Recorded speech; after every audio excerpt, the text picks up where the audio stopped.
It's strange how silence can make a house feel larger than it is.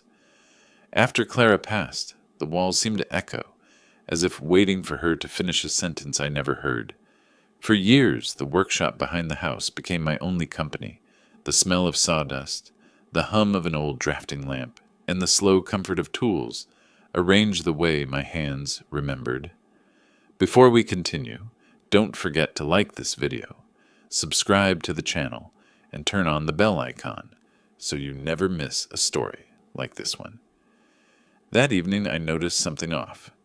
The lock on the workshop door, an old brass cylinder I'd installed myself 40 years ago, had fresh scratches around it. Not careless ones, precise, like someone trying to pick it with patience instead of force. For a man who spent half his life studying joints and pressure points in concrete, I knew what patience looked like. This wasn't the wind. I knelt down, running my finger along the grooves, the same way I used to trace Clara's sketches. Gentle, methodical. The scratches were thin, angled downward, no splintering around the keyhole. Whoever it was knew what they were doing.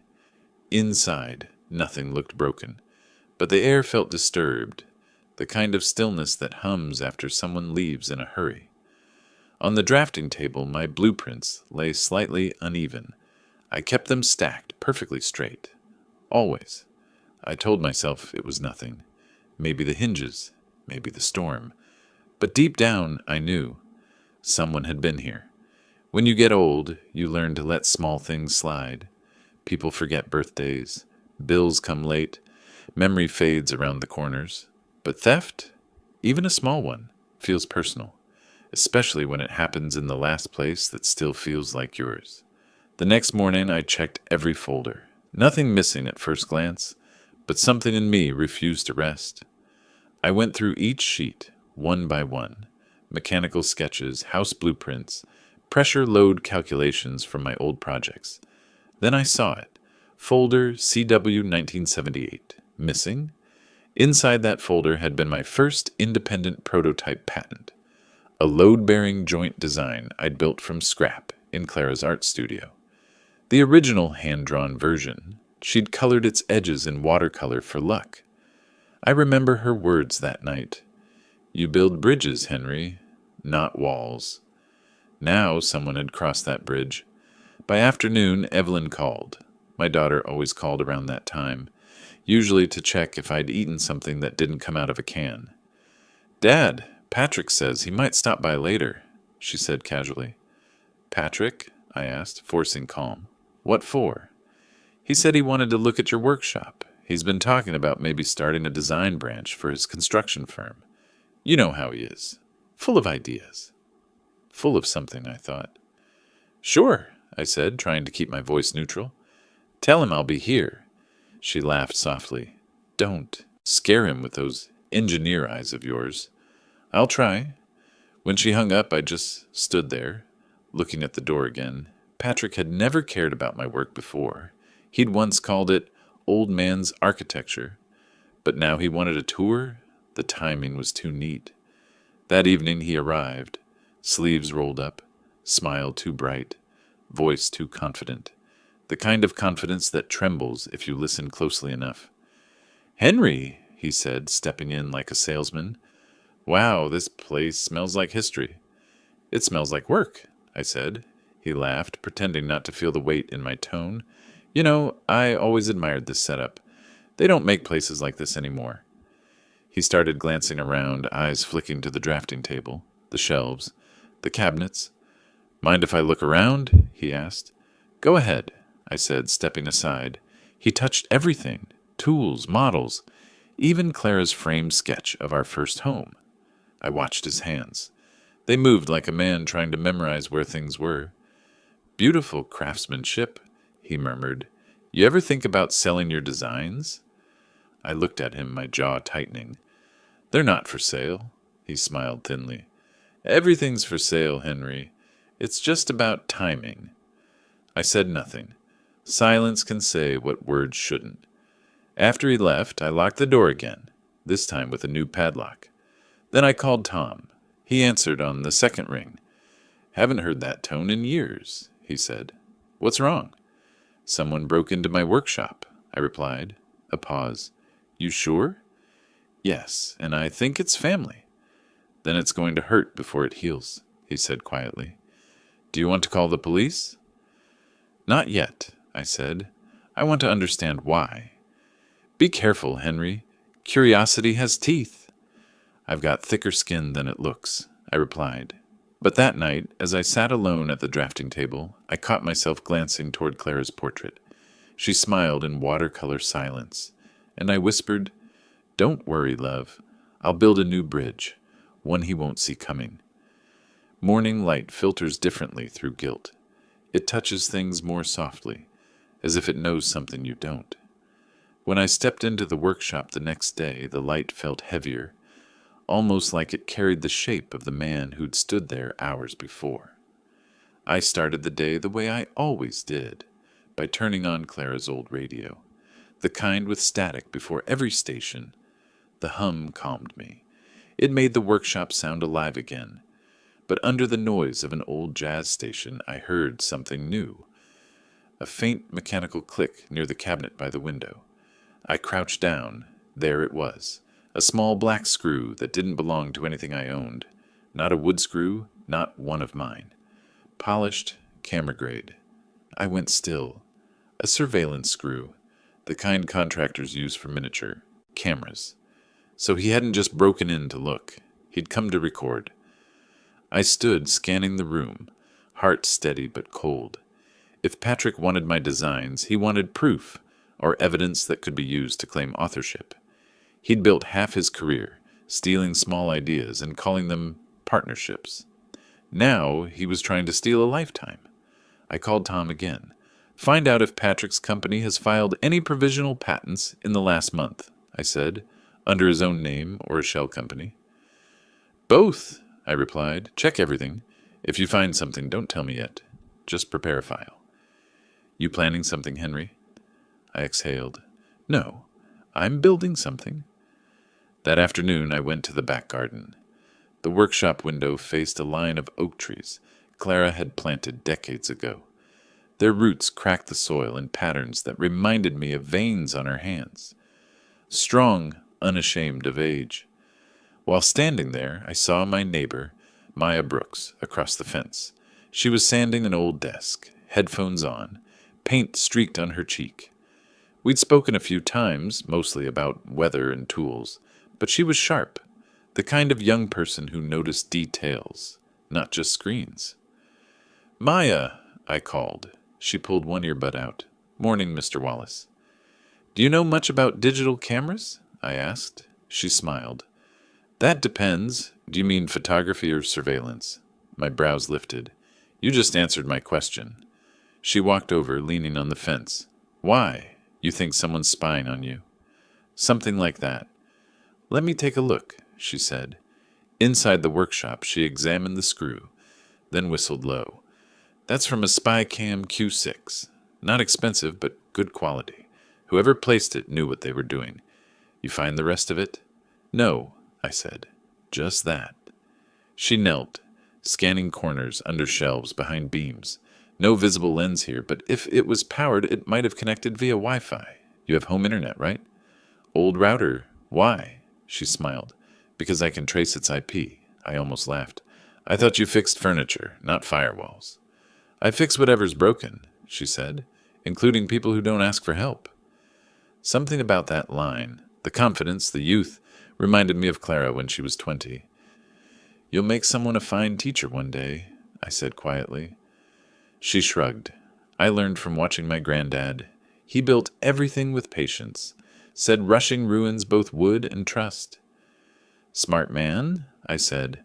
Maybe he knew Clara. Over the next few days, Maya came by after work, helping me comb through digital traces. She found a strange IP connection labeled Sloan Draft Sync. It had accessed my Wi-Fi 2 nights ago, the same night I'd seen the scratches. I didn't tell her who Patrick was. I just wrote the name down. We agreed to install new cameras of our own. Small, unnoticeable, pointed not inward, but outward, toward the workshop door and driveway. Insurance, Maya said. Blueprint, I replied. That evening, Evelyn stopped by unannounced. Her smile was warm, but her eyes carried a worry she didn't name. Dad, you've been quiet lately. Are you okay? I'm fine, sweetheart. Just organizing old work. She looked at the sketches spread on the table. Mom would love that you still draw. She never let me stop, I said. Evelyn touched one of the blueprints, the corner still marked with Clara's watercolor initials. Patrick says he wants to start something new, a modular design firm. He's even thinking of calling it Wallace Sloan Innovations. The air in my chest froze. He said that? Yeah, she said, smiling innocently. He admires your legacy, Dad. Wants to build on it. Does he? I murmured. She frowned. You sound skeptical. I've just seen too many men mistake ambition for admiration, I said. She tilted her head. You think he'd hurt you? I looked at her. The same blue eyes her mother had. The same trust that made her vulnerable. No, I said softly. Not if he knows what he's touching. When she left, I sat in the quiet again. The moonlight spilled across the blueprints. The one on top was Clara's favorite. A design for a suspension bridge with no center support. She called it faith because the two sides held each other up purely by tension.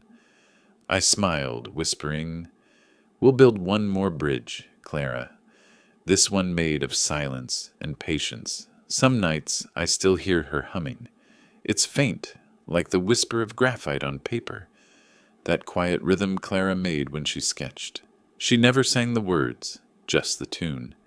The same tune she hummed while painting color along the corners of my blueprints, claiming every drawing deserved a soul. The house holds her better than I do. Her art brushes are still lined along the shelf above the sink, their handles faded smooth from her fingers. Sometimes I catch the smell of turpentine even when the bottles are closed. It's strange what grief remembers, not faces, but textures. That night, the storm had rolled back over Stonebridge. Wind hit the glass in steady percussion. I sat at the kitchen table, Clara's old sketchbook open beside my coffee. The paper was yellowed, edges curled like they were breathing. On the first page, she'd written, Everything we build comes back to test us. I traced the line with my thumb. It felt heavier now, because I knew somewhere in the dark that test had already begun. I turned the next few pages. There were color swatches, half-drawn still lifes, sketches of me in the workshop, all little moments she refused to let die. Then I reached the back. Inside a pocket sleeve, sealed in clear plastic, was a folded letter I'd never opened. The handwriting was hers. The ink faint but steady. I sat there for a long time, just staring at it, as if the envelope itself might breathe. Finally, I unfolded it. Henry, if you're reading this, it means I couldn't convince you to stop working for a day. Or maybe it means I'm gone, and you're still trying to fix what isn't broken. Promise me something. If anyone ever tries to take what we built, don't protect the work. Protect the meaning behind it. Blueprints fade. Love doesn't. Clara, I didn't cry. Not because I didn't want to. Because I couldn't. The letter didn't hurt. It anchored. Every word felt like a direction on a plan I'd been following without realizing it. Later, I went back to the workshop. The rain had stopped. The world outside smelled of wet leaves and soil, her favorite smell. I sat at the drafting table, the letter folded neatly beside the lamp, and began sketching again for the first time in years. I drew not a building, but a trap, disguised as architecture, a simple frame system with a built-in failure load, designed to collapse under precise conditions. Not physically, but legally, I smiled at the irony. You still teaching me, Clara, I whispered.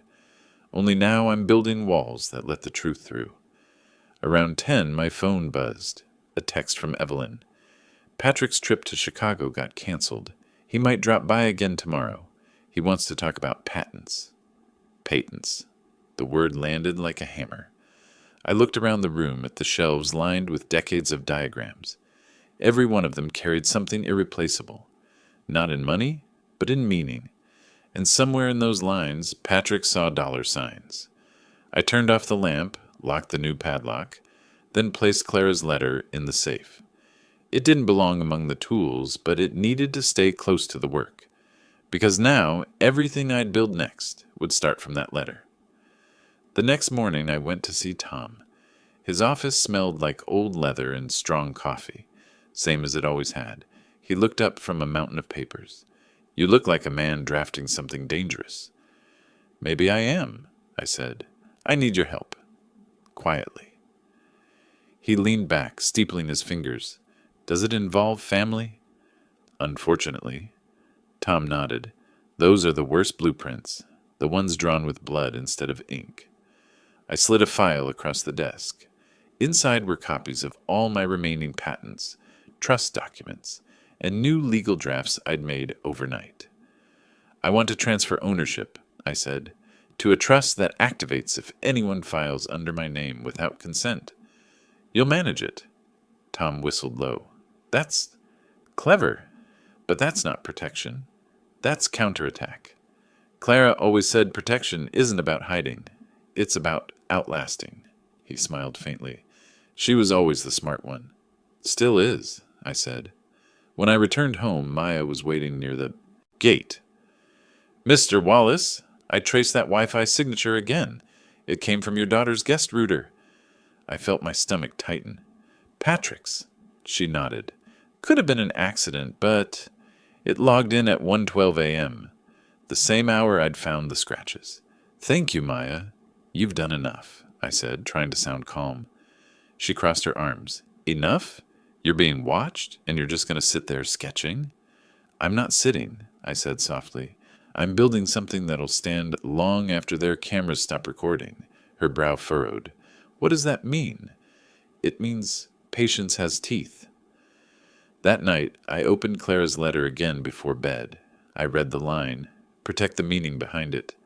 And for the first time, I understood exactly what she meant.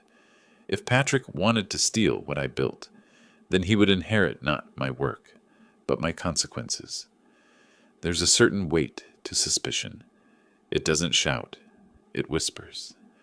Quietly, just enough to keep your heartbeat one step out of rhythm. That was me the following morning, sipping burnt coffee while pretending the world was normal.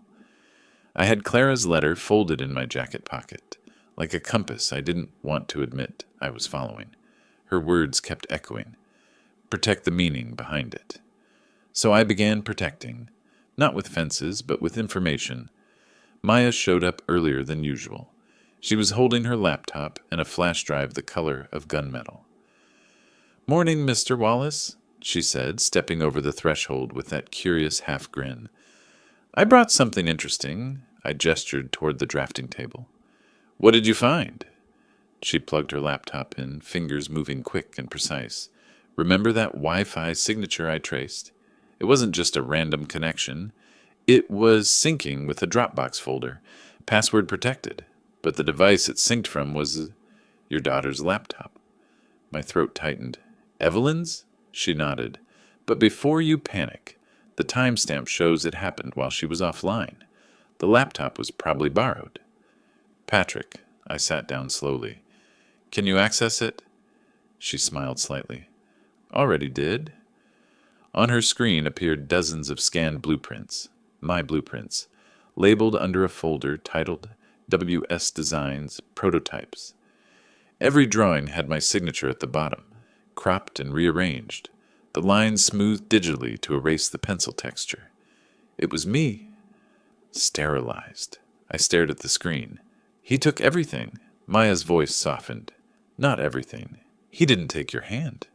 Her words landed like a soft hammer, the kind that fixes instead of breaks. "Can you download all of it?" I asked. "Already on it," she said. "And before you ask, I encrypted it under a fake folder called Tax Documents 2015. Nobody's opening that willingly." I chuckled quietly. "You're a dangerous woman," she winked. "Occupational hazard." When she left, I sat alone again, staring at the screensaver flicker across the monitor. Patrick had gone from pretending admiration to rewriting my life's work under his own initials. And the saddest part? He thought I'd never notice. Age has its advantages. One of them is silence. People mistake quiet for blindness.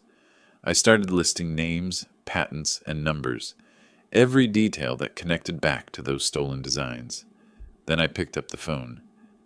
"Tom," I said when he answered, "I need to register a digital breach, but not file it publicly yet." "Private holding?" "Yes, quietly. I want him to think I'm asleep while he's drowning." Tom sighed. "You're building something, Henry." "Yes," I said. "A bridge. One that only holds if he tries to cross it." That night, Evelyn came by again. Her visits were becoming more frequent, maybe guilt sensing its storm. She brought dinner, lasagna in a foil tray, the way Clara used to make.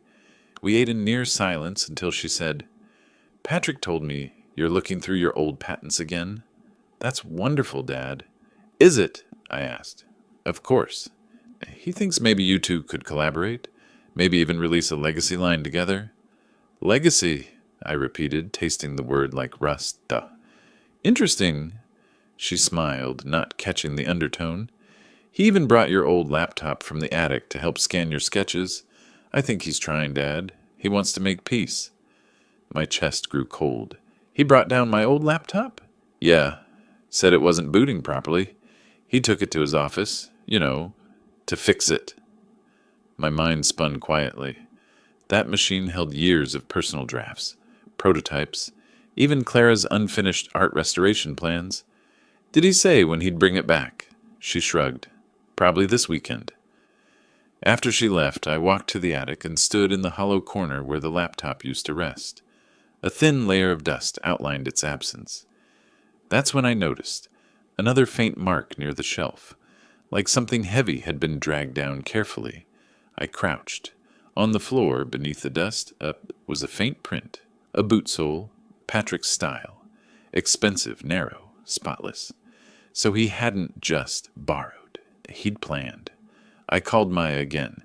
"Can you check if any remote backups were accessed from a different device?" "Already ahead of you," she replied. "There's a second device logged in this morning. Same account, but from an office server downtown. IP belongs to Sloan Development." "Send me the timestamp." "Done. You're not going there, are you?" I smiled faintly. "No, Maya. I'm too old to go anywhere uninvited."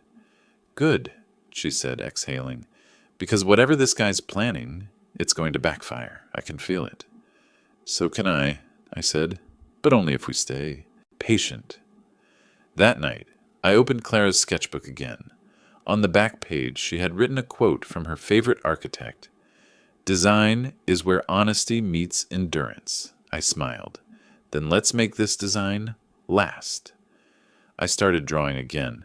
This time, a plan of my own laptop's hard drive directory. Every file he stole would lead him straight into my next creation, the Wallace Legacy Trust.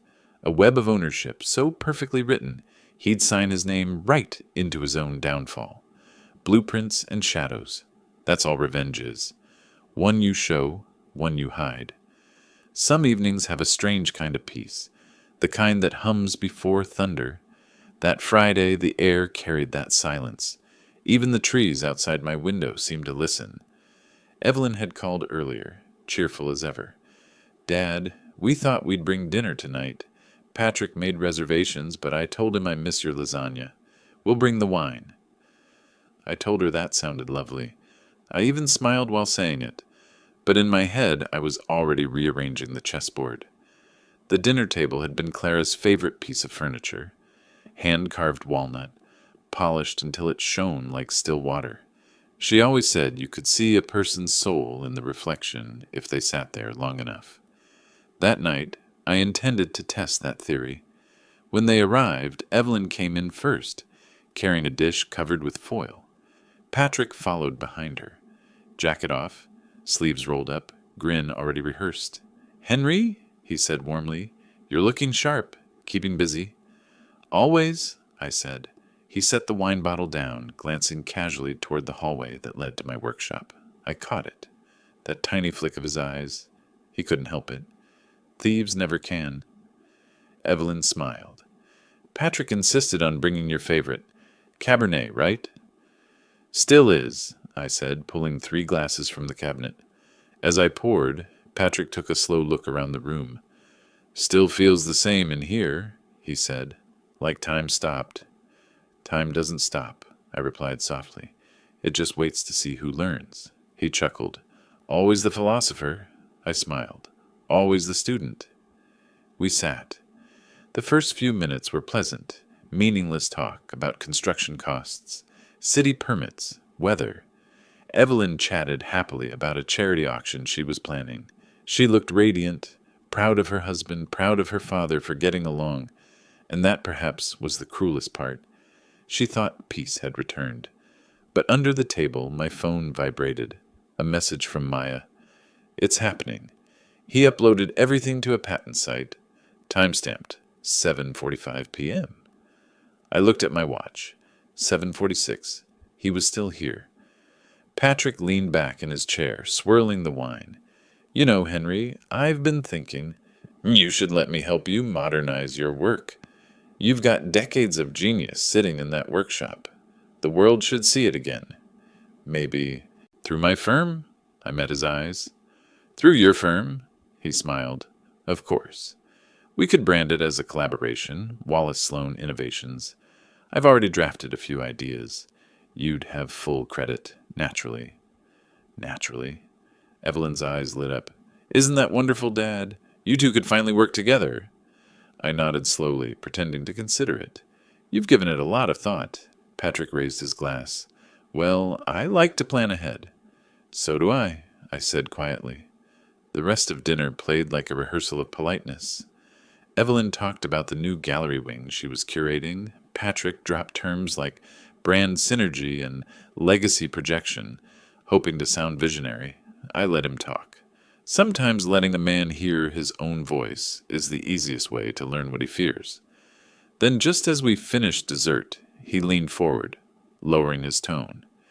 Henry, he said, you still have those old structural models, right? The ones with the spring load concept? I sipped my wine slowly. I do. I'd love to photograph them for my presentation next week. Investors love seeing tangible prototypes. You know how it is. Nostalgia sells. I placed my glass down gently. You mean the models labeled with my patents? He froze for a fraction of a second, then smiled. Exactly. We'll make sure your name's on everything, of course. Of course, I echoed. But let's do this properly. Why don't you borrow the digital versions first? They're easier to display. His smile faltered. Digital versions? Yes, I said. I had them backed up recently. Would you like me to email them tonight? He hesitated. That's not necessary. I can stop by and copy them myself. I insist, I said softly. It's easier that way. The look that crossed his face told me everything, fear disguised as gratitude.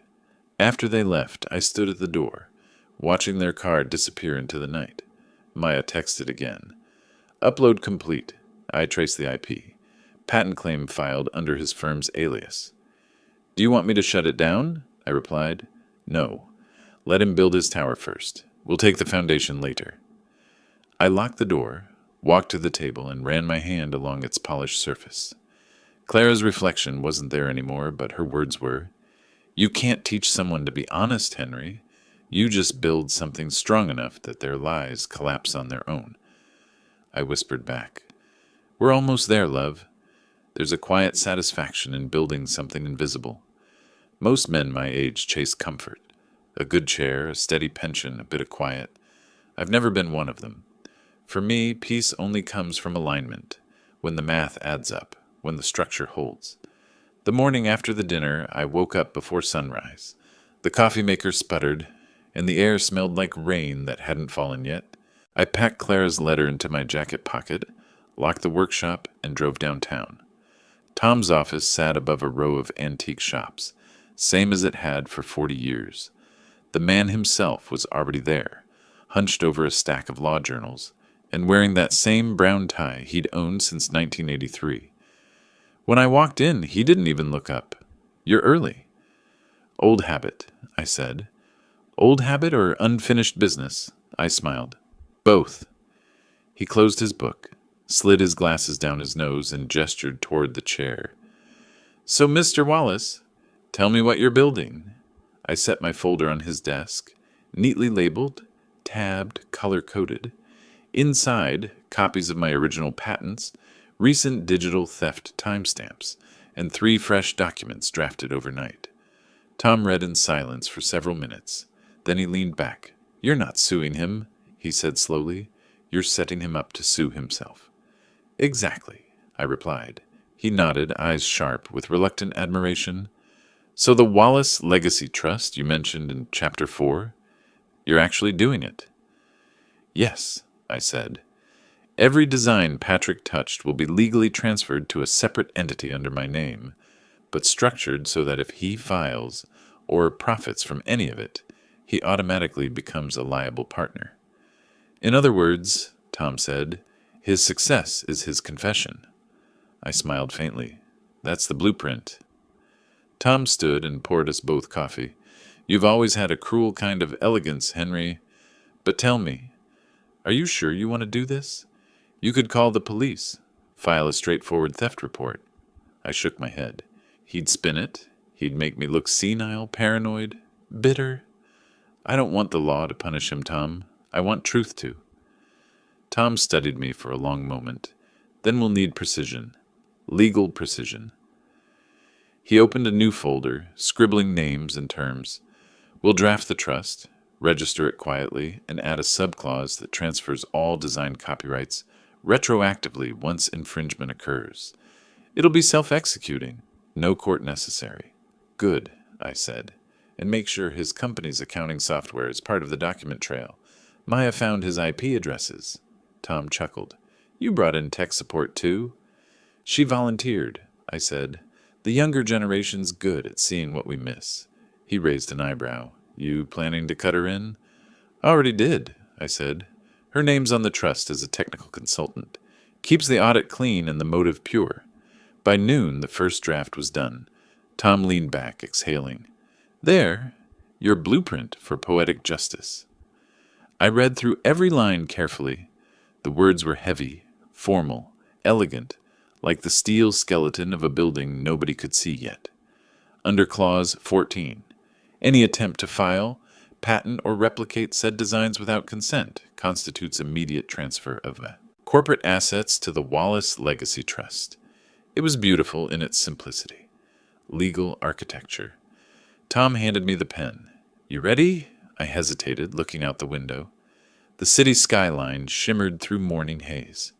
Clara used to love skylines. Said they were proof that humans could still reach upward, even after loss. I signed. For her, I said. Tom nodded quietly. For her. When I got home, the sun had begun to dip. The workshop glowed in amber light. Maya was there, sitting on the porch steps with her laptop.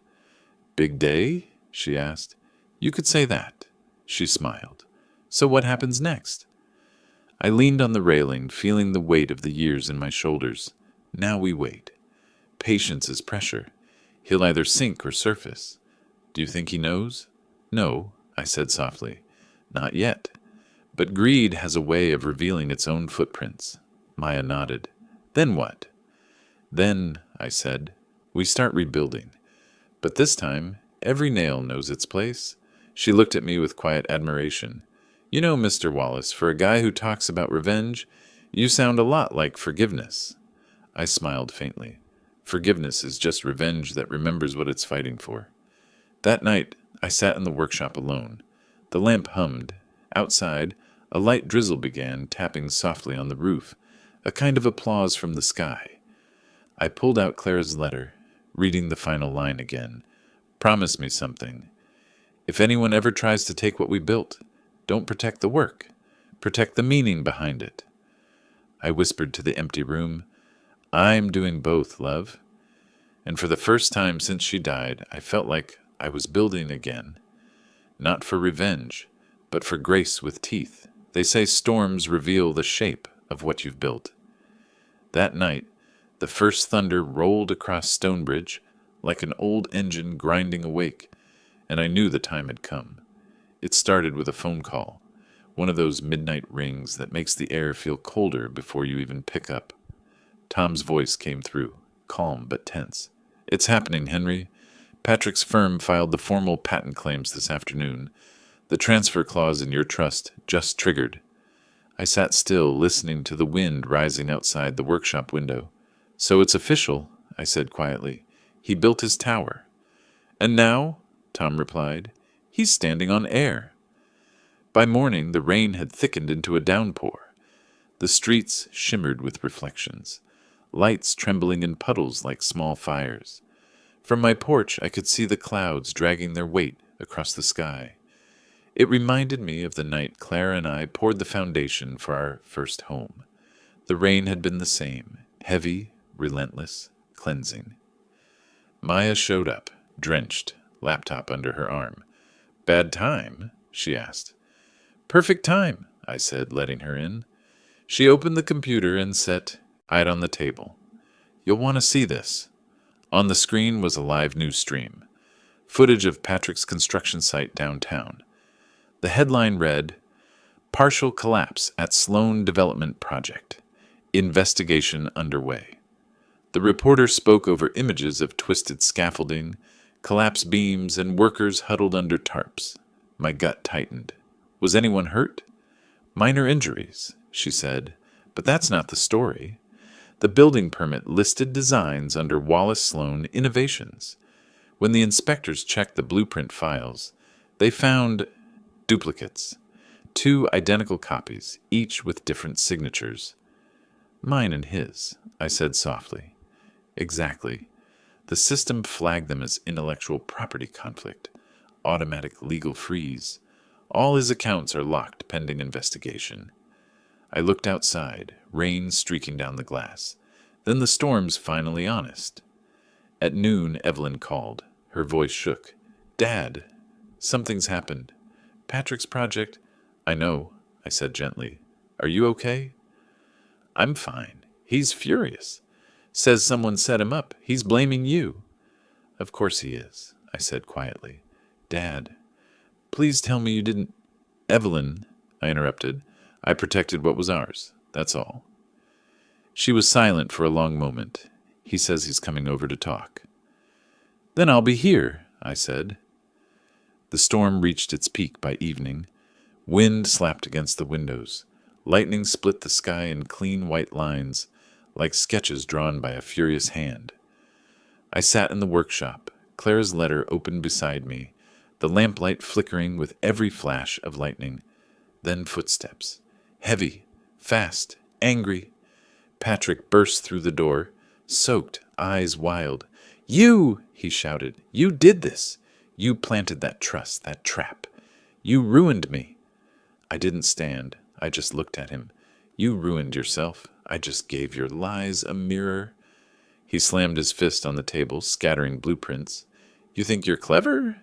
You old man, you—" "Careful," I said quietly. "Anger builds nothing," he sneered. "You think this makes you some kind of hero? You think my wife will stay after this? You've destroyed her life." I stood then, slowly, deliberately. "No, Patrick, I saved her from yours." The wind howled through the crack in the door behind him. For a second the thunder drowned his breathing. Then he laughed, a broken sound. "You can't prove anything." "Can't I?" I asked. "Your IP logs, your signatures, your uploads, they're all archived." Maya traced them. "Every move you made left a mark." His jaw tightened. "You'll pay for this." "I already have," I said softly. "Every day since the first time you smiled at my daughter." He froze, not because of the words, but because he finally heard the truth in them. Then without another word he turned and left. The door slammed. The storm swallowed him whole. When the thunder softened, I sat back down. The lamp steadied. Maya appeared at the door, hesitant. "You okay?" "I'm fine," I said. "He'll be gone for a while. Maybe long enough to hear himself think." She stepped closer, voice low. "You did it, didn't you?" "No," I said. "He did. I just gave him the structure." She nodded slowly. "So what now?" "Now," I said, "we clean up the wreckage." Outside, the rain finally began to slow, turning from roar to whisper. The clouds thinned, revealing patches of bruised sky. I closed Clara's letter one more time. "You'd like this storm, love," I murmured. It knows how to finish without shouting. Nights after a storm are too quiet. The air smells clean but uneasy, like the world's holding its breath, waiting to see what survived. That's how it felt 3 nights later, when I woke at 2:17 a.m. to the faintest creak of the back porch. I didn't move right away. I just listened. Old houses talk. You learn their language over time. Wood expanding, pipes sighing, glass humming in the wind. But this sound was different, too deliberate, too human. I slipped on my robe, turned off the lamp, and let my eyes adjust to the dark. Outside, the moon hung low, a pale, guilty witness, and there he was, Patrick. His outline moved through the rain-damp garden, flashlight pressed against his chest, the beam trembling.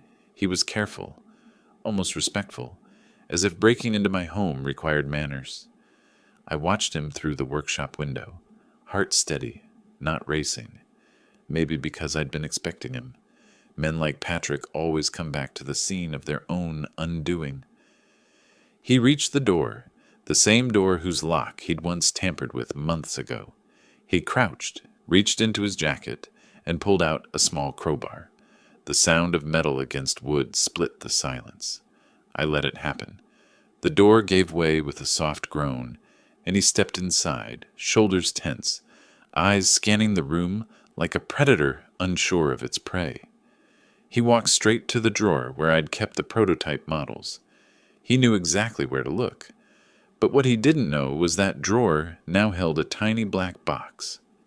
A motion-triggered camera Maya had installed the day after the dinner.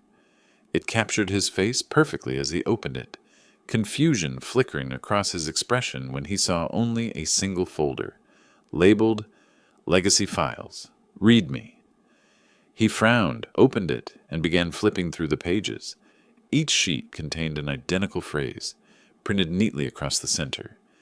"You built your foundation on lies. This is where it collapses." At the bottom of every page was the date and time of his patent upload and his IP address. He froze, scanning each sheet faster, his breath ragged. Then he whispered, "No, no, no," just loud enough for the microphone to catch. I stood in the doorway then, quiet but visible. "Looking for something, Patrick." He spun around, face pale. You set me up." "No," I said evenly. "You walked in by yourself." He raised his hands, trembling. "You think this'll save you? You can't prove intent." "I don't need to," I interrupted, and intent just proved itself. The camera light blinked red, recording every word. He lunged toward me, but stopped halfway, realizing the futility. Anger collapsed into something smaller. Fear. "You're going to ruin my life." I shook my head. "No, I'm going to let you ruin it properly this time. The recording goes to my lawyer at sunrise. The police won't see revenge. They'll see trespassing, data theft, breach of trust." He stepped back, voice breaking. "Evelyn, she doesn't know. Don't drag her into this." I sighed. "She'll learn what she needs to. I'll make sure of it." He stood there for a long moment, soaked in sweat and guilt. Then quietly he placed the folder back into the drawer. "You're a cruel man, Henry." "No," I said softly. "I'm an honest one. That's what cruelty feels like to the dishonest." He stared at me once more, eyes hollow, and left. No crowbar this time, just a man walking away from everything he built wrong. When the sound of his car faded into the night, I sat down at the workbench. The rain had started again, a gentle patter against the roof. Maya's voice echoed from my phone. She'd been listening through the live feed. "Got it all?" she said. "Clean video. Audio crystal clear." "Good," I whispered. "What now?"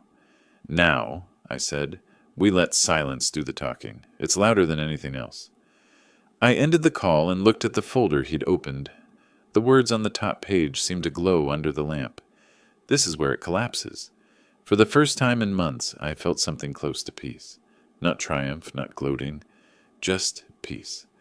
Because sometimes the best revenge isn't destruction, it's clarity. By dawn, the rain stopped. The sky turned a pale silver, the kind Clara loved. I made coffee and sat by the window, watching the light crawl across the blueprint on my table. It wasn't a building anymore. It was a life rebuilt, stronger, cleaner, and finally, honest. By the time morning came, the rain had rinsed Stonebridge clean. The world smelled like iron and cedar, the way it does after the truth has finally been spoken. I hadn't slept, but it wasn't exhaustion that kept me awake. It was clarity. For the first time in months, my house felt honest again. No secrets breathing between the walls, no lies hiding in the drawers, just silence, and the soft hum of the workshop clock. I was sanding the edge of an old frame when I heard a car pull up, tires crunching on wet gravel.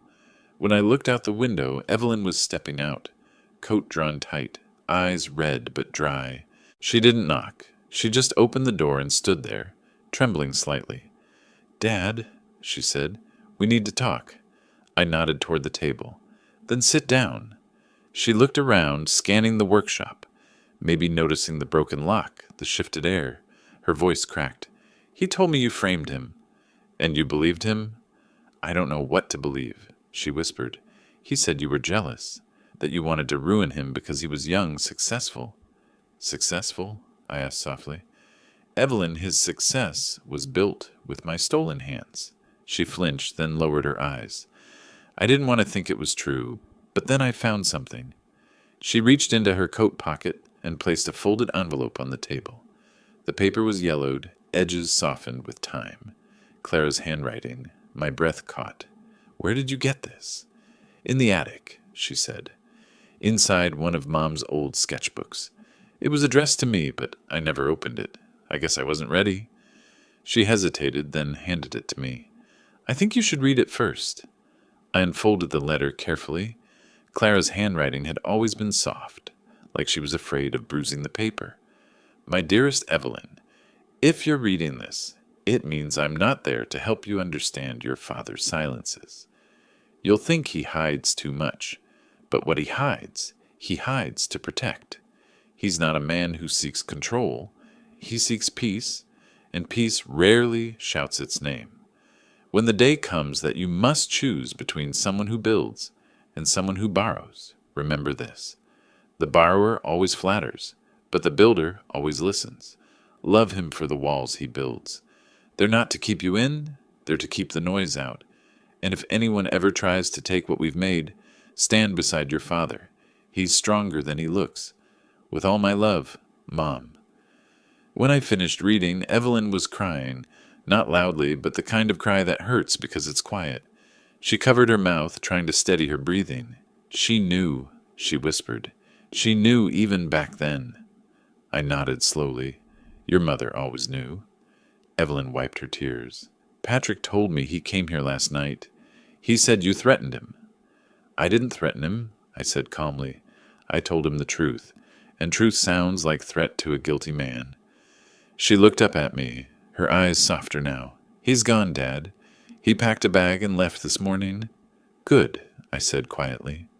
She stood, walked over to the drawer where Patrick had broken in, and opened it.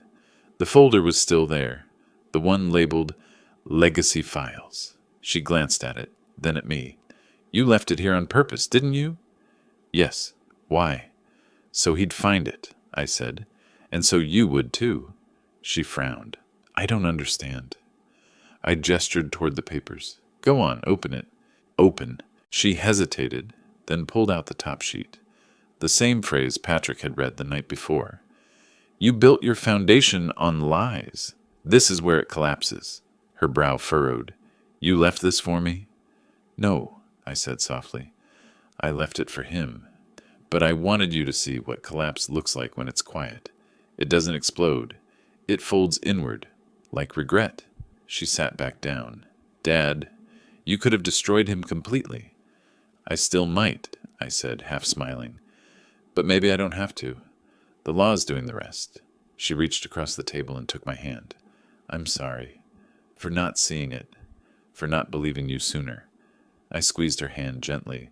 You were in love, Evelyn. Love makes architects out of fools. We build towers for people who never intended to live in them. She let out a shaky laugh. You sound like Mom. I smiled. I've had good teachers. Later that afternoon, she stayed to help me organize Clara's old sketches. We didn't speak much. Words weren't needed. At one point, she found a small, unfinished drawing. A bridge over calm water. 2 figures standing in the middle, one tall, one small. That's us, she said softly. Yes, I replied. That's us. Still standing. When she left that evening, she hugged me longer than she had in years, and as the door closed behind her, I whispered to the empty house, She finally read your letter, Clara, and she finally understood. Mornings feel different when peace isn't borrowed. The light comes slower, softer, as if the day itself respects your quiet. That's how the morning felt 3 days after Evelyn's visit.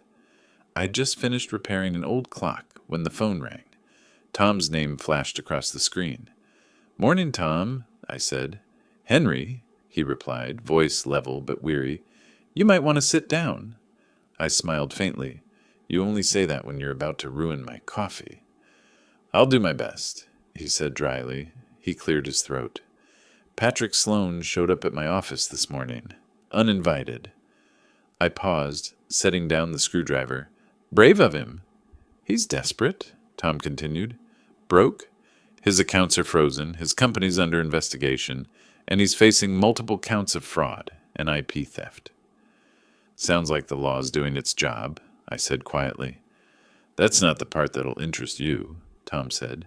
He brought a file, claimed he wanted to settle privately, said he'd confess everything, but only if you agreed not to testify. I leaned back, exhaling. He wants mercy. Exactly.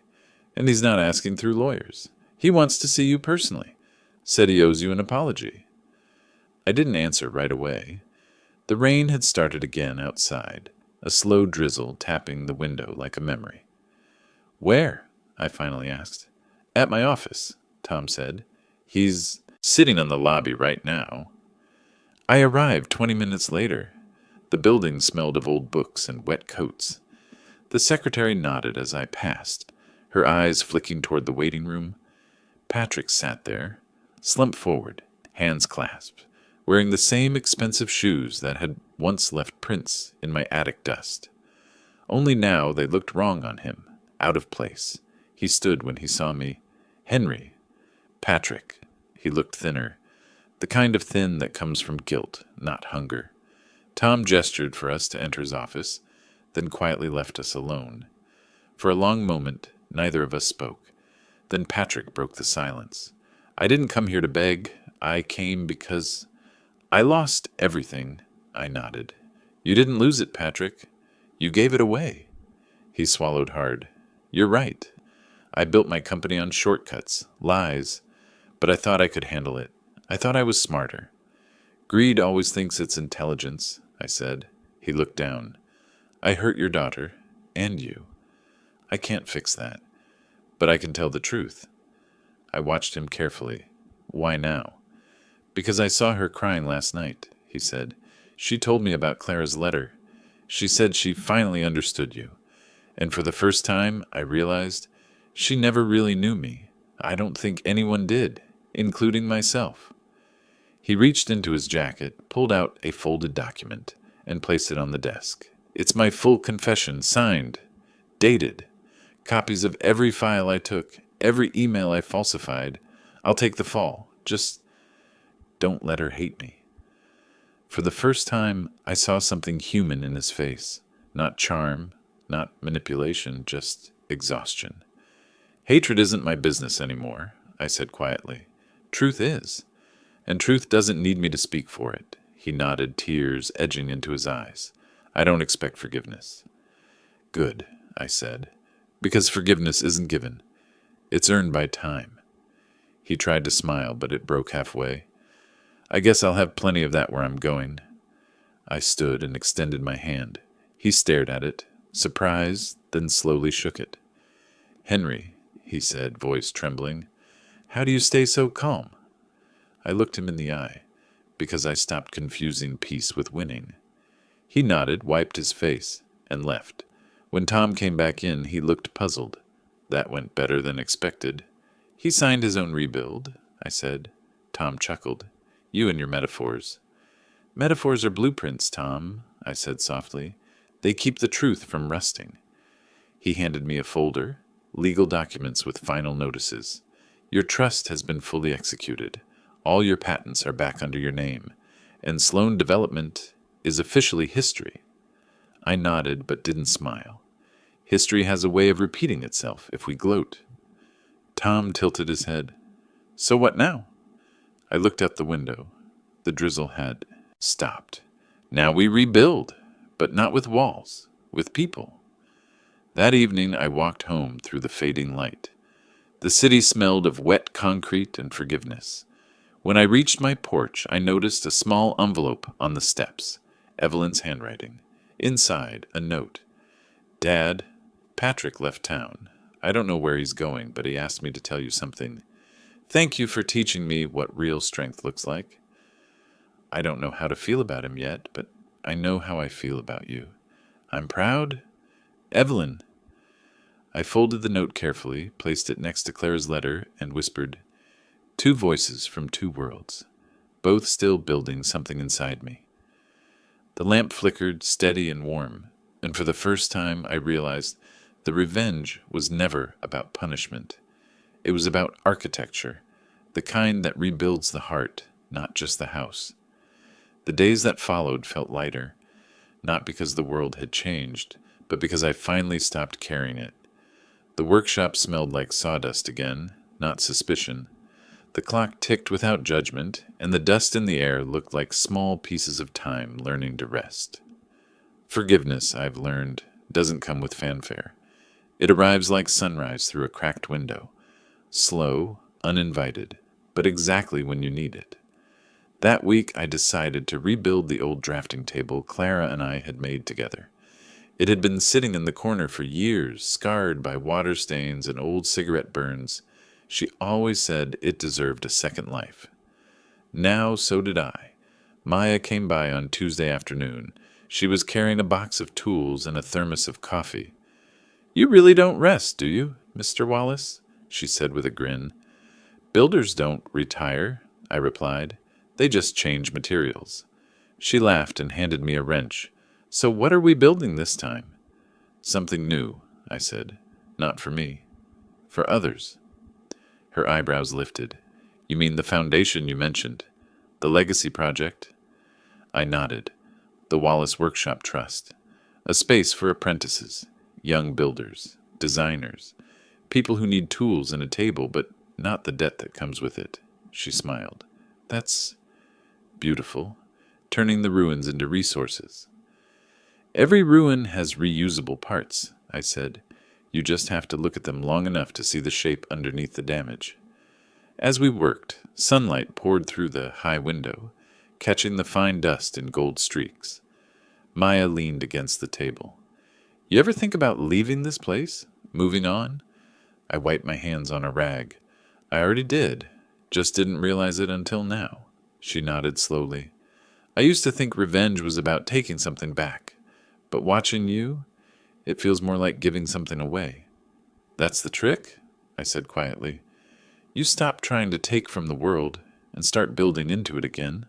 Later that evening, Evelyn arrived unannounced, as she often did now. Her visits had become steady, a rhythm like rain that knew when to fall. She brought photos of her mother's old art pieces, planning to hang them around the new workshop space. I think Mom would love this, she said softly, looking around. She'd insist on organizing the paint by color, I said. She laughed, and it filled the room in a way no hammer ever could. Then she turned serious. I've been thinking about Patrick. I looked up but didn't speak. He called me from upstate, she continued. He's taken a job at a small construction firm. Said he's trying to start over. He sounded different. I nodded. Maybe failure is finally teaching him what success never could. Do you hate him, Dad? I thought for a long time before answering. No, I pitied him for a while. Then I envied him because he got to rebuild from zero. But now I just hope he learns to build without stealing the bricks. She smiled faintly. That sounds like forgiveness. It's close enough, I said. When she left, I stayed in the workshop, working on the table. Each plank I sanded revealed lighter wood beneath, clean, raw, unburdened. It reminded me of Clara's voice on quiet Sundays. You can't fix what's broken by hiding the cracks, Henry. You have to fill them with something stronger than what broke them. That's what I was doing now, not patching the past, but filling it with something new. As the night grew deep, I took out my drafting pencil and began sketching. Not blueprints for buildings, but for life. A circle of tables, an open skylight, young hands holding old tools. I titled it Forgiveness Workshop. Before turning off the light, I stood back and looked at what I'd drawn. It wasn't perfect. The lines wobbled, the proportions uneven, but it was honest, and for the first time in a long while, that was enough. I placed Clara's letter on the table beside the sketch, along with Evelyn's note. Then I added one more, a new letter in my handwriting.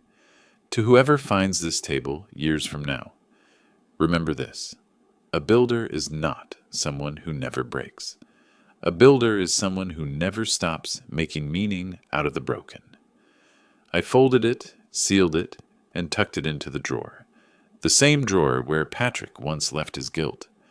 And as I closed it, I realized forgiveness isn't something you give once. It's something you build every day. One plank, one breath, one honest hour at a time. Houses remember. They remember footsteps, arguments, laughter, and silence, especially silence. Ours had learned to listen long before we stopped talking. The winter after everything ended came soft and gray, the kind of season that makes you think slower and breathe deeper. By then, the Wallace Workshop Trust was no longer just a sketch on my table, it was real. The old barn had been cleared, painted, and filled with second-hand benches and shining tools. The scent of pine, oil, and hope filled the air. The first group of apprentices arrived in January. 4 young men and 2 women, all barely old enough to understand what time costs.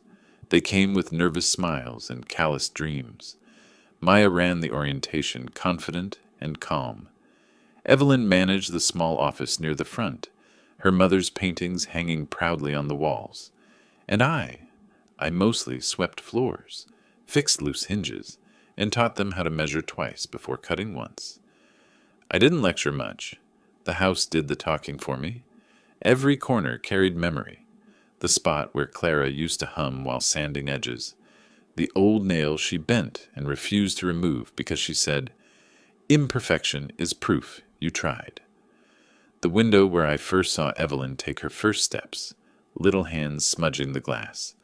Now the same glass caught sunlight differently, not brighter, just kinder. Forgiveness has that effect. It doesn't erase shadows. It softens their edges. One afternoon, as snow fell softly outside, Maya called me over. "You might want to hear this." She handed me her phone. A voice message. It was Patrick. "Mr. Wallace, I don't expect you to respond. I just wanted to say thank you. I watched the interview about your workshop. The apprentices, the idea of second chances.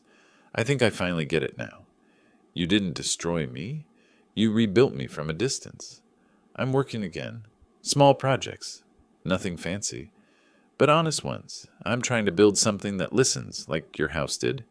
Tell Evelyn I'm sorry for everything." I listened to it twice, maybe 3 times before handing it back. Maya looked at me carefully. "You okay?" I nodded. That's the sound of someone learning to build without stealing the blueprints. That evening I stayed, after everyone had left. The workshop was warm, lights humming, tools lined neatly on the wall. Outside, the snow had stopped. I sat at Clara's table, the one we rebuilt, and laid out her letter, Evelyn's note, and mine. 3 generations of handwriting. 3 layers of forgiveness. For a while, I just listened. The creak of the rafters, the slow tick of the clock, the faint echo of laughter from the past. Then I spoke softly, the way I used to when Clara was in the next room. "You were right, love. They needed a wall, not to keep people out, but to give them something strong enough to lean on." The wind outside sighed through the eaves as if answering, and for the first time, I didn't feel alone in the house. I felt accompanied. Before locking up, I turned off the main light and left only one lamp glowing, the same lamp that once lit every blueprint we ever drew together. Its reflection shimmered faintly on the window, shaping itself like her silhouette. I smiled. "We built it, Clara, and this time it'll stand." When I stepped outside, the snow crunched softly under my boots. The night sky was clear, full of quiet stars. The workshop behind me glowed gently like a heartbeat that refused to fade. I looked back one last time before heading home. The house didn't just look rebuilt, it looked alive. And as I walked away, I realized something simple, something freeing. All these years I thought I was building walls, but I was building listening places. And maybe that's what forgiveness really is. A space that hears without needing to answer. If this story reminded you that wisdom always wins quietly, share it with someone who needs to hear it. Every view helps keep stories like this alive, built on truth, not noise. That would be my justice, my echo of Clara.